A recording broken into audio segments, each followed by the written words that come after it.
Military members of Reddit, what's one thing you wish that you knew before joining?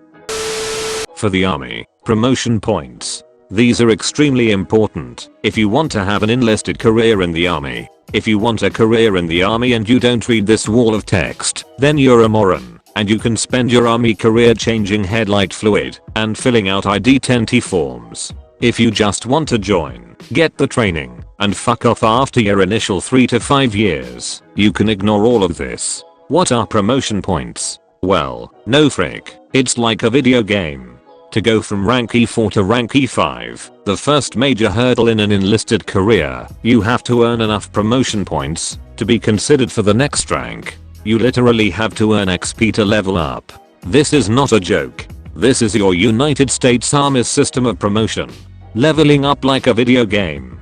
You earn these experience points by completing military classes, civilian college education, scoring high on the rifle range, scoring points on your physical fitness test, receiving a passing score on a promotion board, and absolutely no goddamn points whatsoever for proving that you can do your military occupational specialty, your job. There's no job related test that shows you're proficient in your military job that earns you promotion points. Which is hugely ironic considering that your promotion points are based on your job. Think of your job as a class in a role-playing game. Let's say there are paladins and wizards, but the army has too many wizards and not enough paladins in high-ranking positions. What they will do is set the promotion points, XP, higher or lower to promote people slower or faster in that job. So, in this case, they would set paladin promotion points to, say, 350, which you can earn with half your brain tied behind your back while trying to lick your elbow and bite your right ear off at the same time.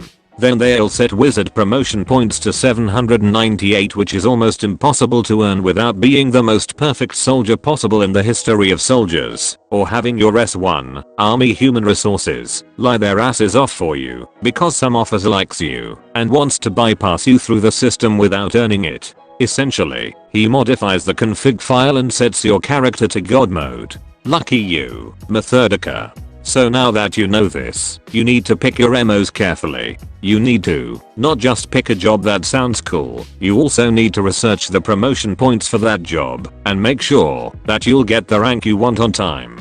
But, duct tape, where do I find this? Here. So for the month of July, near the top of the list you will see in MOs under the MOs column that says 11B. 11B, also known as 11 Bang Bang, is the MOs code for infantry. If you look just to the right of that you will see that the primary zone, PZ, promotion points for 11Bs this month is a mere 121 promotion points, and the secondary zone, SZ, is also only 121 points. You can literally be retarded, in the real sense of the word, and come up with a measly 121 promotion points. Now if you continue to read to the right, you will see that 337 people this month in the infantry are eligible to be promoted to sergeant, and if you look right again, you will see that all 337 of them are projected to get promoted. So literally every single infantryman E4 who is eligible to make E5 this month is getting promoted on time. Now scroll down the PDF file to the MOs code 14G, which is Air Defense Battle Management. Yes, Air Defense is an army job too. Notice that the promotion points for both the PZ and SZ are at 798. Keep looking, right, and you'll see that 28 plus 5 E4s are eligible to be promoted to sergeant this month. Look right again, and you will see that 0 of them will be promoted this month, because none of them have earned 798 promotion points. Now what you want to do is take your list of MOs that you think you'd like to go into and research the past 2 to 3 years of history and see how long the promotion points have been at their current level. If it's pretty steadily at a low level, say under 300, then you'll probably get promoted when your time comes. Probably, because there's no telling when points will change drastically either way. If you pick one of these jobs that has had high promotion points for years, then your career will end at E4, which is a below average place to end your military career. Excellent advice. One of my jobs was still photographer, which didn't suck at all, but almost no one got promoted above E5 either. Seems like the jobs that suck the most also provide the most reliable career progression. If you find a cush job, well, I hope you're happy not getting promoted, which can of course mean that you don't make it to retirement because of high year of tenure. Wait until October 1st at least to join. Don't join in September. Why? Fiscal year starts 10/1, which is also generally when all the good jobs become available. And then get your MO's job put in fucking writing in the contract. Your recruiter is there to put asses in seats for whatever branch. He's your bitch, not the other way around. If you want something, have it put in writing. He doesn't necessarily give two shits about you, some do. Most will straight fuck you to make a quota. So don't trust the motherfucker and don't join in September when all the good shit is gone. Unless you really want to join the infantry and take it from a former infantryman, you don't. Go push paper or turn wrenches or whatever. You'll be happier and have real experience when you get back to the real world. That recruiters' jobs are basically to funnel people into specific jobs that maybe they are down in numbers on. So that amazing job and skill set that you are a perfect fit for with your test scores is likely just Johnny Recruiter meeting his numbers. It's an inhuman machine that doesn't care about you. This isn't inherently a bad thing, it just is. But what it means is that you need to look out for your own interests. The military will not. Any attempt to guilt you out of looking out for your own interests is misguided at best and predatory at worst. The "we are all brothers in arms" creed applies to the very few individuals whom you trust with your life. Everyone else is part of the machine. Look out for them too as part of being a decent adult, but put your own oxygen mask on first. Broader advice for those joining: save your fucking money. Literally all of your income is disposable. Your shelter, utilities, food, gym, medical, and dental are covered. This is the one time in your life when you can easily save more than half your income and still have enough to party your ass off. You can very easily save up a down payment on a house while you're in that, a valuable job skill, and the GI Bill can set you up extremely well for success in the civilian world. Alternatively, you can get a brand new Mustang at 19% APR from the local dealership and throw the remainder of your paycheck at strippers. Same thing, I guess. Go point to point medical when things hurt. Not change your socks. Not ignore it. Tell them it's an 8+ out of 10 on the pain scale or they won't document it. Then when you get out, you can have a valid history and have accountability versus the VADIS regarding your injuries as service related and telling you to pound sand.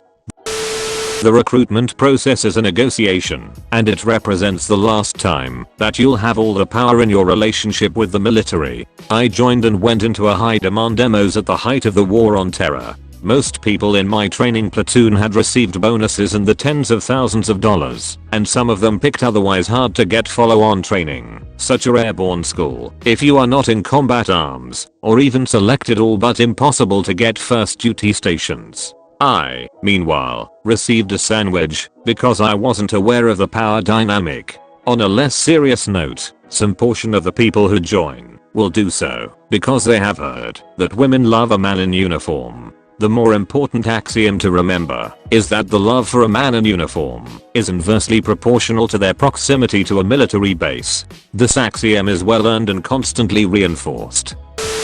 You will see so many genitals between basic training, deployments, and pecker checker detail, watching individuals pee into a cup for their drug tests. I've seen at least 200 peens in the 12 years I've been in. 200 seems like a small number for 12 years. I probably, unwillingly, see that in 3 years at the YMCA. I think that there is a song about that. That it isn't an exception to other government organizations. Minimal budget with maximum paperwork hurdles.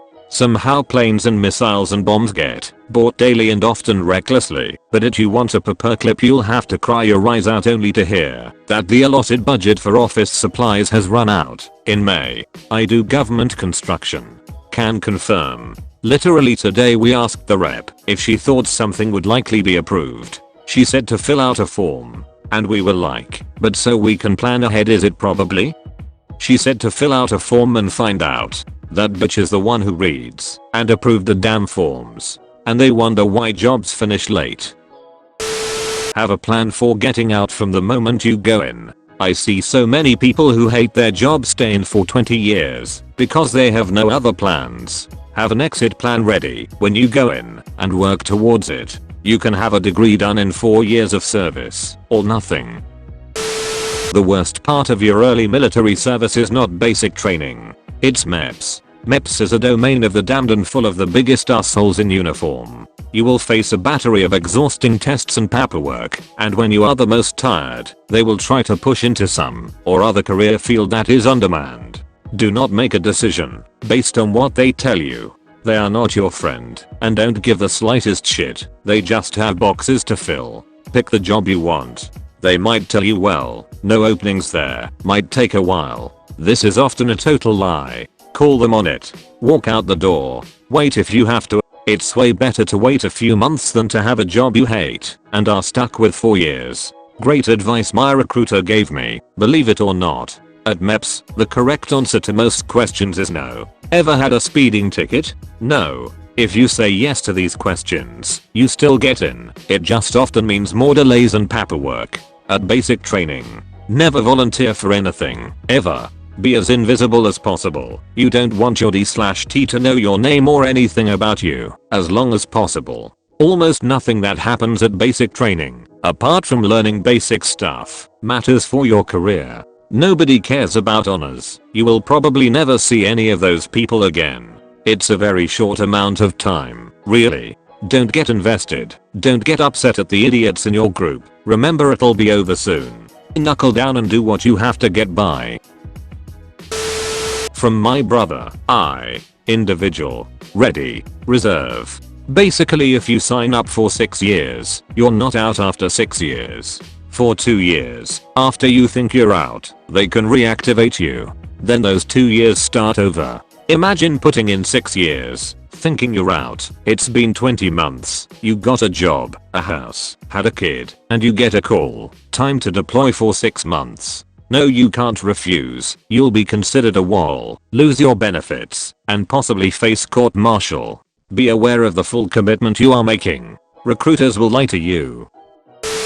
All that shit on TV and you hear about how women love a man in uniform and it'll help you get girls is total bullshit. Most of the time you're stationed in frickholes, looking at you, Oklahoma, and depending on what you do you're usually gone, so often it's really impossible to try and maintain a relationship. Me and my brothers are perpetually single, largely because of these two factors. Still wouldn't take it back though. I have no regrets about joining. I want to put the disclaimer on what I'm about to say, that I've never been in combat or deployed, so what I'm going to say may not be true for people who have been in war. The army is absolutely nothing like Band of Brothers. The close brotherhood between the soldiers in a company, the fight towards a common goal, and the leadership, both officers and NCOs, wanting what's best for their men is nothing like the army actually is. For me, the biggest of these points that I wish I had known before I joined was about leadership. All too often, leaders are people who can't accomplish anything outside of the army, so they stay in to make a living. A good chunk of them, not saying all of them, aren't even remotely good leaders, and they don't care to be good leaders or good mentors. The only thing they care about is looking like they are good leaders to people who outrank them, and if they are successful at that, then that's good enough for them. That leads to a pretty toxic environment, and the good soldiers who'd actually make good leaders end up leaving after a few years because they don't want to deal with that garbage anymore, and they know they can make something of themselves in the civilian world. That's easily the one thing I wish I knew before joining. Before I joined, my brother told me, you're going to meet some of the greatest people you've ever met, but you're going to meet the worst the world has to offer. I wish I knew how true that statement was. Don't go into it having a, if I'm good at my job, I'll get recognized for that, and promoted accordingly mindset. The military is not the meritocracy that Hollywood has painted it to be all these years. If you don't play the game and kiss ass, you can be the most knowledgeable guy in your job and it still won't mean frick. It was a very rude awakening for me when I started advancing beyond E3/E4. What a colossal waste of time it would be. 11 years being constantly treated like a child, made to clean my room, then later supervising of cleaning of rooms. Special classes every Friday, just to be told not to drink and drive and not to rape anyone. Inventory the same equipment daily because there wasn't anything else to do. Then get yelled at for not knowing our jobs when there was literally no training conducted. There is no mentality of service to our country, honor, courage, commitment has been replaced by paycheck, benefits, retirement. Hey you. If you enjoyed this video, why don't you subscribe to stay updated with all the upcoming videos? And remember to have a fantastic day.